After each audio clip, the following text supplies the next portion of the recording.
গল্পটা ভালো লাগলে একটা সাবস্ক্রাইব করে দেবেন আর পাশে থাকা বেল আইকনটা প্রেস করে দেবেন যাতে আমার গল্প খুব তাড়াতাড়ি পৌঁছে যায় আপনাদের কাছে। আজকের গল্প লক্ষ্মীমন্ত, লিখেছেন বিপাশা। গল্পটা ভালো লাগলে প্লিজ একটা সাবস্ক্রাইব করে দেবেন। শুরু করছি আজকের গল্প। 6 বছরের প্রেম, অবশেষে অপেক্ষার অবসান। আজ আমি নীলদের বাড়ি যাব, তাই সকাল থেকে সাজতে বসেছি। নীলের মা নাকি বলেছেন কোজাগরী লক্ষ্মী পুজোর দিনই বাড়ির লক্ষ্মীকে তিনি দেখতে চান। আয়নার সামনে বসে সাজতে সাজতে বারবার বিগত বছরগুলো চোখের সামনে ভেসে উঠছিল। নীলের সাথে আমার সম্পর্ক কলেজের সেকেন্ড ইয়ার থেকে। মনে আছে কলেজে একটা নাচের পারফরমেন্স দেখে ওর আমাকে ভালো লেগেছিল। এটা অবশ্য ওর প্রপোজাল অ্যাকসেপ্ট করার পর ও বলে আমায়। তারপর থেকে পথ চলা শুরু। নীল আর আমার সম্পর্কটা যে বিয়ে অবধি গড়াবে, ওর বাড়িতে মেনে নেবে, সত্যিই ভাবিনি। নীল বনেদি বাড়ির ছেলে, অবস্থাও বেশ ভালো, একান্নবর্তী পরিবার।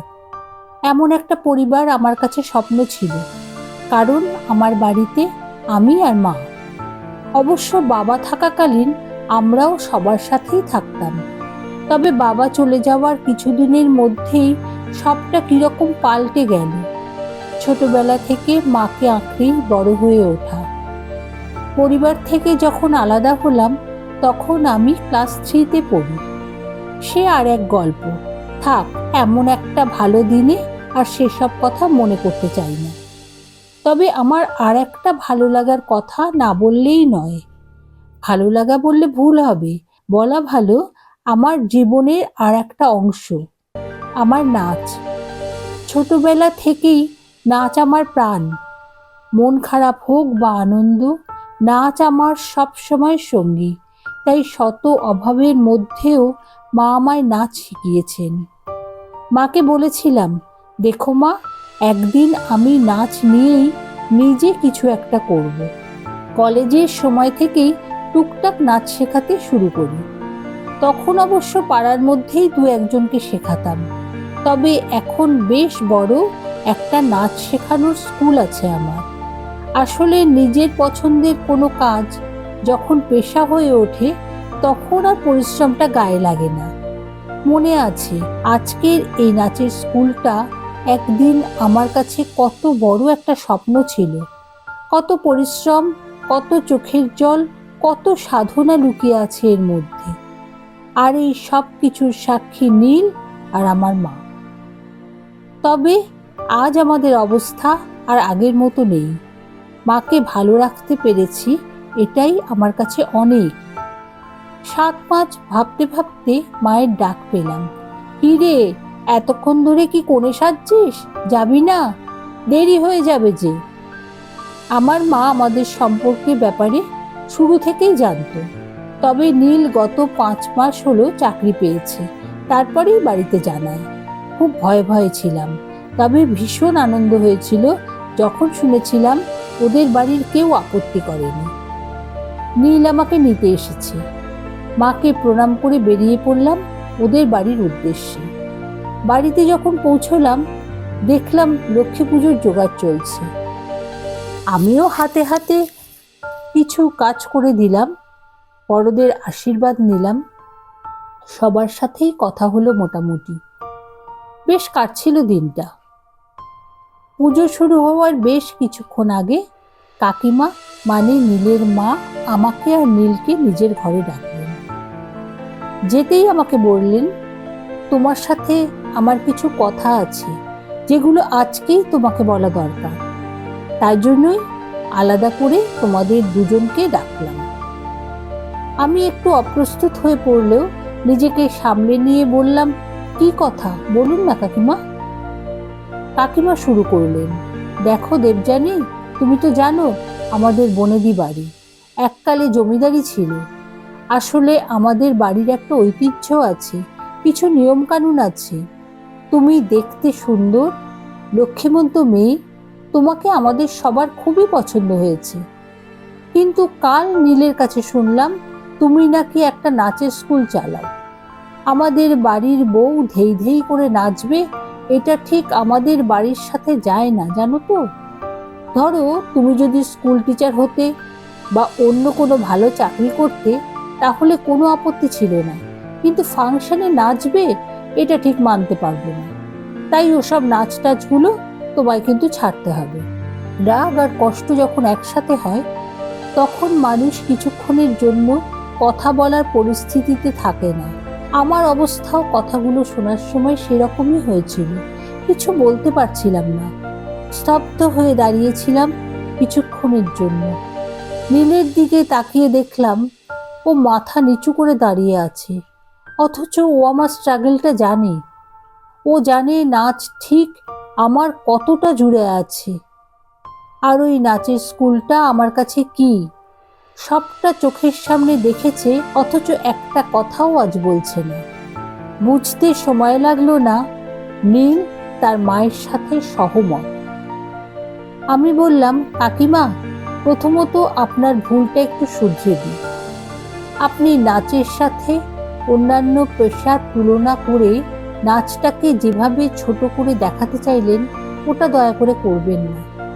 পড়াশোনা করে চাকরি পাওয়া হোক বা কোনো শিল্পের সাধনা, সবটাতেই পরিশ্রম আর প্রতিভা দুটোই লাগে। স্কুলে পড়ানোটা যেমন শিক্ষাদান, নাচ শেখানোটাও কিন্তু তেমনই একটা শিক্ষাদান। আর শুধু ধেই ধেই করলেই নাচ হয়ে যায় না কাকিমা, তার জন্য প্রপার শিক্ষা লাগে, জ্ঞান লাগে। আর যাদের সেটা থাকে না তারাই একটা শিল্পের সাধনা নিয়ে এমন মন্তব্য করতে পারে। আপনি আপনার বাড়িতে লক্ষ্মীমন্ত বউ চেয়েছিলেন, আমিও মন থেকে সম্পূর্ণ চেষ্টা করতাম আপনার পছন্দের লক্ষ্মীমন্ত বউ হিসেবে নিজেকে গড়ে তোলার। কিন্তু তার জন্য নিজের মধ্যে থাকা সরস্বতীকে বিসর্জন দিতে পারবো না। তাতে নাইবা হলাম এত বনেদি বাড়ির বউ, তাতে আফসোস নেই। লক্ষ্মী হওয়ার চাপে কত সরস্বতী অকালে শেষ হয়ে যায়, তার হিসেব কজনই বা রাখে। শুধু দিনের শেষে সেই গুমড়ে গুমড়ে মরে। শুধু একটু কষ্ট হবে, ভালোবেসেছিলাম তো তাই। নীল আমার দিকে অবাক দৃষ্টিতে তাকিয়ে আছে তখন। আমি কথাগুলো বলে সোজা বেরিয়ে এলাম রাস্তায়। নীলের সাথে কাটানো হাজারটা স্মৃতি মনে ভেসে আসছে। ক্ষতবিক্ষত করছে ঠিকই, কিন্তু তবুও মনের মধ্যে অদ্ভুত এক তৃপ্তি বিরাজমান। কিছু পুরনো ঘটনা ভেসে উঠল চোখের সামনে। আমাদেরও ছিল একান্নবর্তী পরিবার, আর মা ছিলেন সেই পরিবারের লক্ষ্মীমন্ত বড় বউ, যাকে বলে ত্যাগের প্রতিমূর্তি। উচ্চশিক্ষিত হওয়া সত্ত্বেও বাড়ির বউ চাকরি করতে পারবে না বলে মাকে চাকরি ছাড়তে হয়েছিল। কোনোদিন বাড়ির সবার খাওয়া না হলে খেতে দেখিনি মাকে।